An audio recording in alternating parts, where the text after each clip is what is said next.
NHL regular season recap, night 127. We kick things off with the Battle of the Hudson between the New York Rangers and New Jersey Devils, and it was kind of an ugly one for the Devils in the first period. It's Zibanejad and Lafreniere making it 2-0 after one. Kreider and Lafreniere both add two more in the second to make it 4-0 after two. Vinny Trocheck makes it 5-0 in the third, and with a few minutes left, Jack Hughes does break the Igor Shesterkin shutout bid. It's a 5-1 final for the Rangers. Shesty goes 39 for 40. It's a really good performance from him. For Nico Daws, not so great. He only faces 18 shots, gives up 5 goals for a .722 save percentage. Bit of a rough one for the Devils. They'll be looking to bounce back in their next game for sure. For the Rangers, they continue their hot streak since the All-Star break. They've been looking really, really good. Shesterkin's been very good, kind of all cylinders in full throttle for them. 5-1's the final here. The Senators hosting the Stars, and a bit of a surprising outcome in this one. The Sens end up getting the W. Josh Norris and Joe Pavelski trading goals in the first. Norris with his second of the game in the second period, and then Thomas Chabot and Shane Pinto adding a few more. Jay Gonger only faces 11 shots in this game, gives up 4 goals, a .727 save percentage, not his best night. Dallas only getting 15 shots on Anton Forsberg. He only gives up the one Joe Pavelski goal. It's a .933 for him. Bit of a weird game. You expect Dallas to put on a lot of pressure generally, especially against a team that's much lower than them in the standings. They're just not able to do so tonight. Ottawa takes advantage, and it's a pretty quick and dirty 4-1 win for them. They've been playing decently lately as well. Again, doesn't mean all that much. They're not making it back into the playoffs, but good to see them on the right side of the momentum for really the first time all season. The Penguins taking on the Canadiens, and as they should, they take care of the Habs. Mike Matheson does open the scoring, but from there, it's pretty much all Pittsburgh. Chris Letang ties it before the end of the first.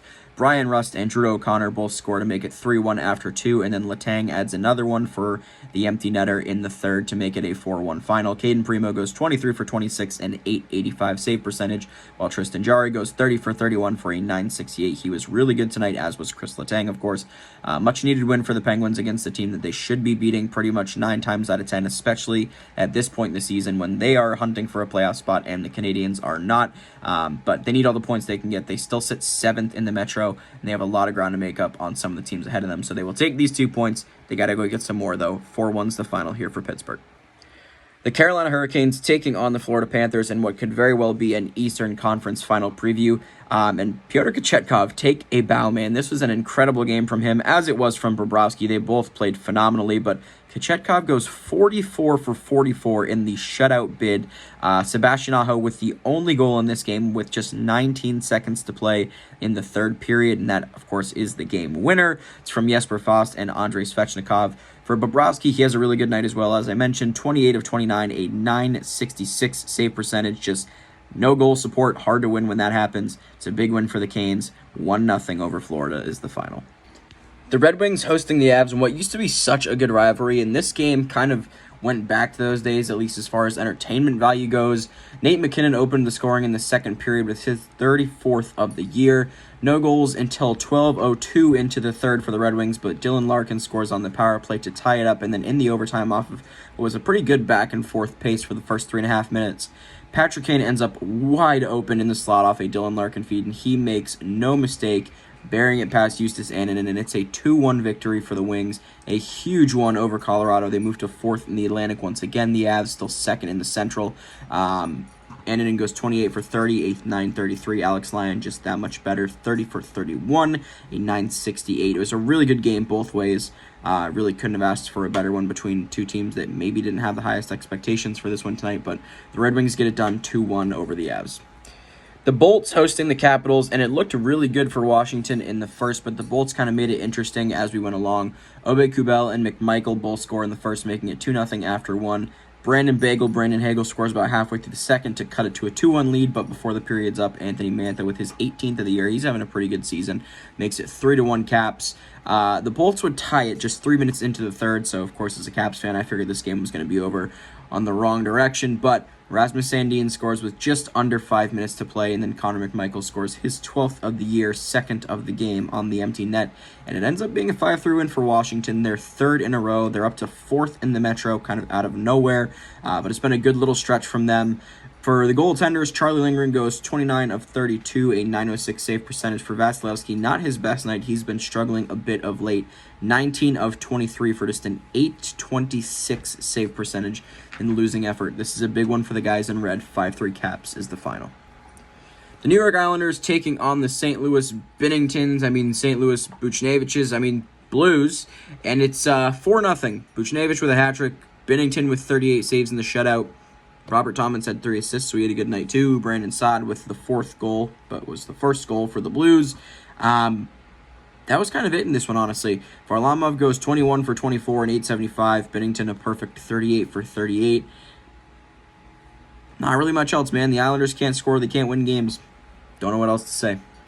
The Flames taking on the Bruins, and this one was another pretty entertaining one. Shillington, Coyle, and Pospisil all score in the first period. 2-1 Flames after 1. No goals in the second, and then 2:33 into the third.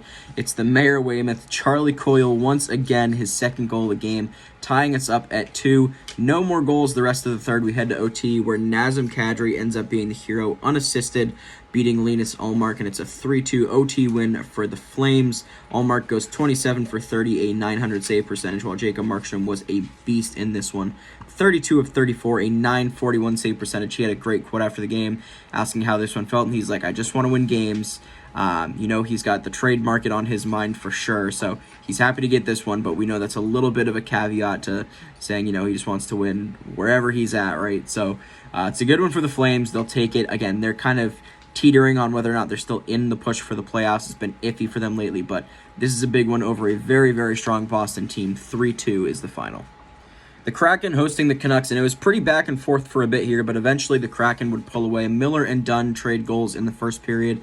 Jared McCann scores on the power play just 21 seconds into the second. Sam Lafferty ties it up at 2 a few minutes later, and then from there is when Seattle kind of pulls off. It's Justin Schultz, and Jordan Eberle both scoring in about a minute's time after the Sam Lafferty goal in the last 6 or so minutes of the period to make it 4-2 Kraken. In the third, Jordan Eberle would add another on the empty net with about 2:10 to play, and that was all we had in this one. Demko, not his best night, 26 for 30 and 867 save percentage, while Grubauer goes 19 for 21, a 905. Not the busier of the two goalies, but does enough to get the job done in Vancouver now on a 4-game losing streak for the first time all year. A little bit of a rough stretch for them, of course. They need to pick it up, but not overly worried about this team. Bound to happen eventually. You're not going to have a perfect season where you go no more than 2 games at a time without losing, so they'll turn it around eventually, but for now, in a bit of a rut, 5-2 Kraken is the final. The Leafs visiting Vegas on the second night of their back-to-back, and in a game that you might expect Vegas to be the hotter of the two teams, at least early on, it was all Toronto in the first period. Jake McCabe, David Kampf, John Tavares, and Max Domi all score in the first 16 minutes, and it's 4-0 Leafs after 1. That'd be the end of the night for Aiden Hill. Logan Thompson comes in. William Karlsson scores the first goal in the second, but then Domi and Holmberg both score once again, and it's 6-1 Leafs with about 5 minutes to play in the second. Marchessault and Amadio would both score again in the third to make it a little bit more respectable, but Austin Matthews gets his 52nd of the year and his 10th goal in 5 games to make it a 7-3 victory for the Leafs. Mitch Marner with 2 assists in this one. Martin Jones, 23 for 26 and 885 save percentage. Not great statistically, but of course they will take the win all night long. For Logan Thompson coming in relief, he goes 18 for 22 in that first period. The Leafs peppered Vegas. It was 23 shots for them. Hill, of course, gives up 4 goals there. Gets pulled a little bit before the end of the period, so not a great night for him, of course. Not a good start in that game, but he's had a pretty good season, though, so I think we can kind of give him the mulligan. But nonetheless, it's a 7-3 victory for the Leafs, a really big one over a pretty strong Vegas team on the second leg of a back-to-back. The Kings hosting the Predators in our final game of the night, and UC Saros was flexing his trade value muscles in this one. The Kings outshoot the Preds 28-21. It wasn't a very shot-heavy game, but UC goes 27 for 28, a 964 save percentage, and the Preds end up getting the job done. Yakov Trenin and Kevin Fiala trade goals in the first.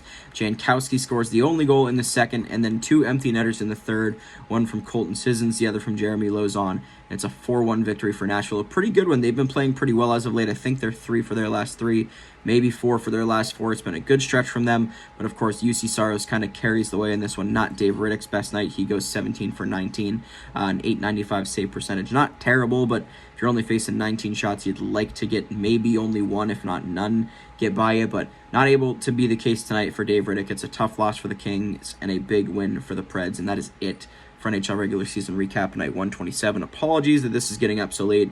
I had a late night last night and had a really busy day at work today, so you guys are probably not going to be seeing this until the middle of the Friday slate, but hopefully it won't happen again tonight or the rest of the weekend. We'll talk to you guys probably in just a few hours for the recap for Friday night's games.